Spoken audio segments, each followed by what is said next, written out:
So for our agenda today, we're going to do a little poll, but I'm just going to have you write your answers in the chat so I can get an idea of the lay of the land, who's in the room.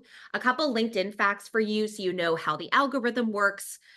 Go through step by step of your profile and mention some things you can actively change now or just take notes to change later. How to grow your business and or presence depending on what you use LinkedIn for, some action steps, and then again, questions, but feel free to ask at any point. So first question, just put A, B, C, or D, just this first one. Which of the following describes you? A, I have a LinkedIn and I am comfortable with the status of my profile.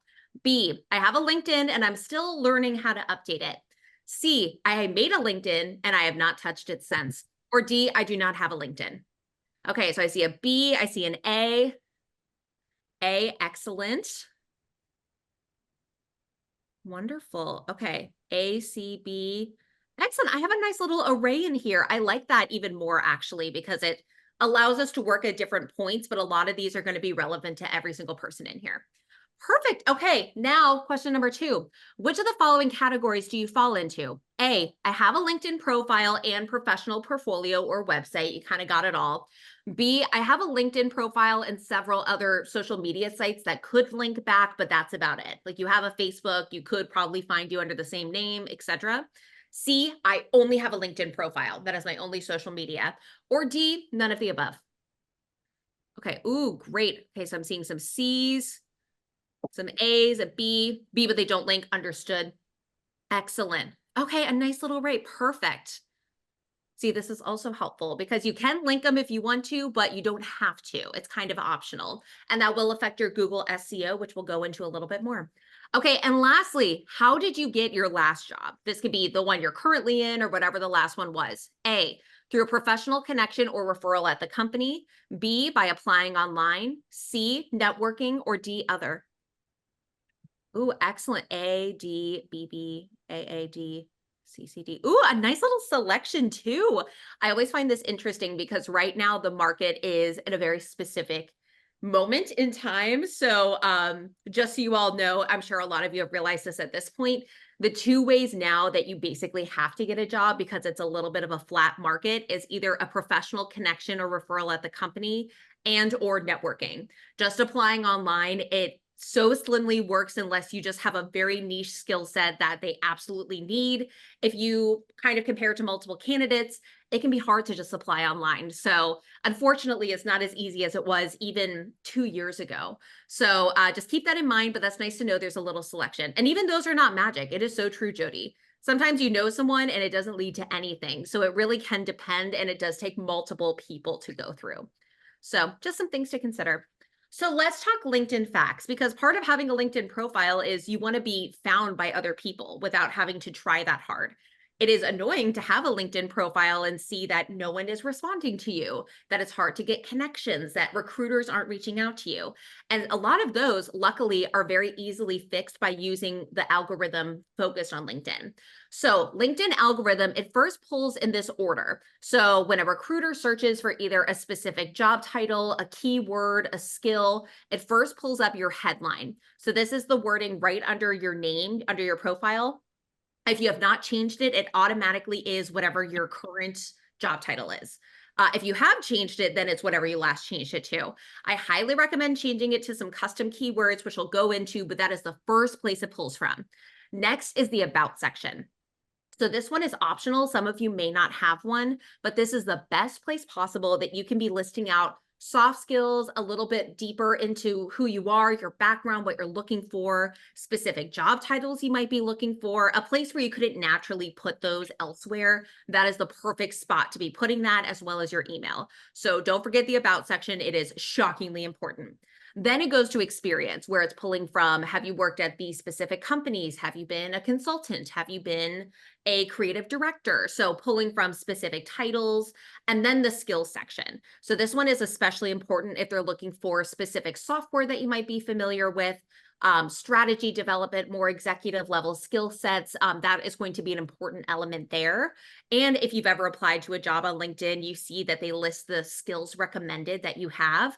So whenever you're looking at jobs, just make sure that you double check those to see if there's any you might be able to add to your profile. Yes, these slides, I just got a question. These slides will be available as well as the recording. So we will send that out to everyone in here. And I will have my email. So if you have any follow-up questions, you can also do that. So that is how the algorithm works first, is pulling from those specific areas for keywords. So that is why it's important to litter it throughout your profile, because it is honestly getting pulled up by these recruiters.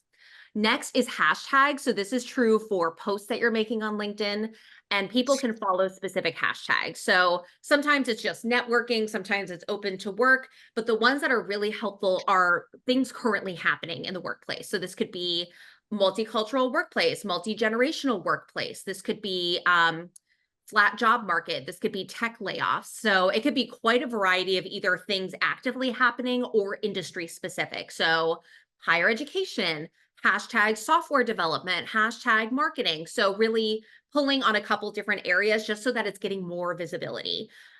Feel free to also be looking at some of the hashtags just to see what seems to be popular at the moment, and then you can be using those within your post.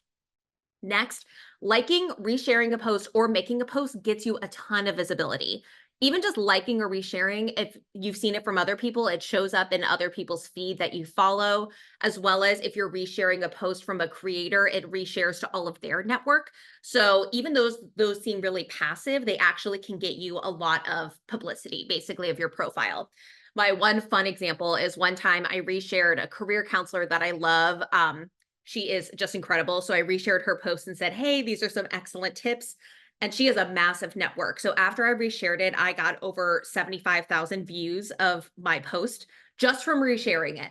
So shockingly, it does get a lot of visibility. And then making a post can also help greatly. This one can feel a little uncomfortable when you're first getting started with LinkedIn. So I wouldn't say jump into making posts immediately.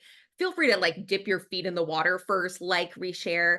When you make a post, it can either be something about you wanting to enter the workforce in a different capacity. It could be an article that you found interesting. It could be one that you write.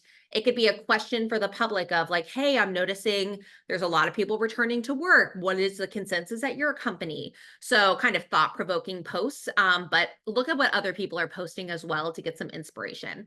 And then lastly, what makes people click on your profile? One thing is, if you do not have a picture at all in your profile, it is very unlikely that people will accept your request or even look at your profile. Unfortunately, they're just like, I don't have time for that. If you have a blurry, maybe headshot, maybe it's from a wedding you went to or something like that, and it's a little blurry, it comes off just a little unprofessional, even if you don't mean it to. So the best thing you can do is get a professional headshot. And this does not need to be something where you go to a photographer and get that. You can stand behind a white wall and have someone take a picture on your iPhone and clean it up a little bit, and that is fully sufficient. But have a clear picture of you that is up to date, and that will be very helpful. And then next is up-to-date information. If you haven't been at your company for 4 years and it's still on there, just update your profile so people aren't getting misconceptions. And then that way you feel good where if a recruiter finds you, they're looking at accurate information. And then lastly, you need about 300 plus connections for your profile to be more visible. I've noticed anything less, you don't see as many people when you're searching. It's just a little hard to find exactly what you're looking for. So when you have 300 plus, your profile shows up more and you're able to connect with more people. So just keep in mind, if you're not there yet, that's completely fine, but that's a good, kick in the butt to say, maybe I should add some more people. So 300 plus is a sweet spot.